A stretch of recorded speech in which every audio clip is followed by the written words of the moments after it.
y a vraiment des coïncidences étranges dans la vie.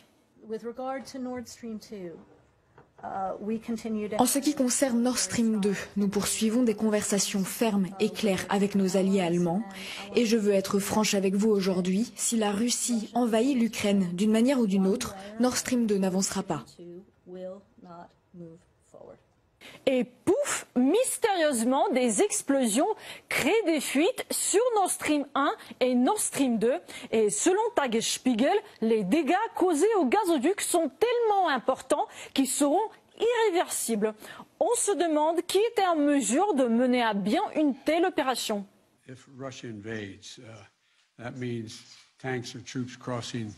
Si la Russie envahit, c'est-à-dire que si des chars ou des troupes passent encore une fois la frontière de l'Ukraine, il n'y aura plus de Nord Stream 2. Nous y mettrons fin. Mais comment vous y prendrez-vous exactement, puisque le projet est sous le contrôle de l'Allemagne? Je vous le promets, nous serons en mesure de le faire.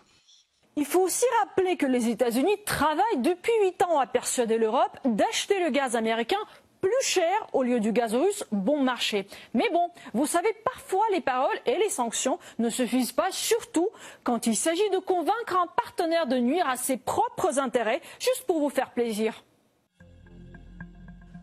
Nous devons maintenant imposer des sanctions plus sévères et je crains qu'à un moment donné, cela ne doive toucher le pétrole et le gaz. L'économie russe est vulnérable, le pétrole, le gaz et les minerais représentent 80% des exportations russes. Les gens disent que les Européens vont manquer d'énergie, eh bien les Russes manqueront d'argent avant que les Européens ne manquent d'énergie. Je comprends que ce n'est pas l'usage d'influer sur les relations commerciales de cette manière, mais c'est l'un des rares outils dont nous disposons. À long terme, il faut tout simplement changer la structure de la dépendance énergétique. Vous allez dépendre davantage de la plateforme énergétique nord-américaine, des énormes réserves de pétrole et de gaz qui se trouvent en Amérique du Nord, et on aura besoin de pipelines qui ne passent pas par l'Ukraine et la Russie. Pendant des années, nous avons essayé d'intéresser les Européens à d'autres réseaux de pipelines. Le temps est venu de le faire. Une autre drôle de réplique, mais plutôt arrangée au rayon des gaffes monumentales, vient de l'ex-ministre polonais des Affaires étrangères, avec un tweet qu'elle a fini par supprimer, mais vous savez ce que c'est, Internet a beaucoup de mémoire. Merci les États-Unis. Au Kremlin, on en a bien pris note et on évalue les gagnants et les perdants dans cette affaire. Mais les anglo-saxons n'ont pas utilisé que les sanctions. Maintenant, ils passent aux actes de sabotage, notamment le sabotage sur les gazoducs de Nord Stream 1 et 2 qui passent dans la mer Baltique. Ils sont passés à la destruction méthodique des infrastructures énergétiques en Europe. À qui profite le crime? Eh bien, on le voit. La dictature des États-Unis s'impose sur le principe du droit le plus fort. C'est fait parfois de façon jolie, de façon embellie, mais parfois c'est fait directement. C'est la loi du plus fort. Côté Europe aussi, on a du mal à comprendre la logique derrière ces attaques de gazoducs. Le conflit autour de Nord Stream, le fait que les tuyaux aient été complètement détruits, c'est très irrationnel.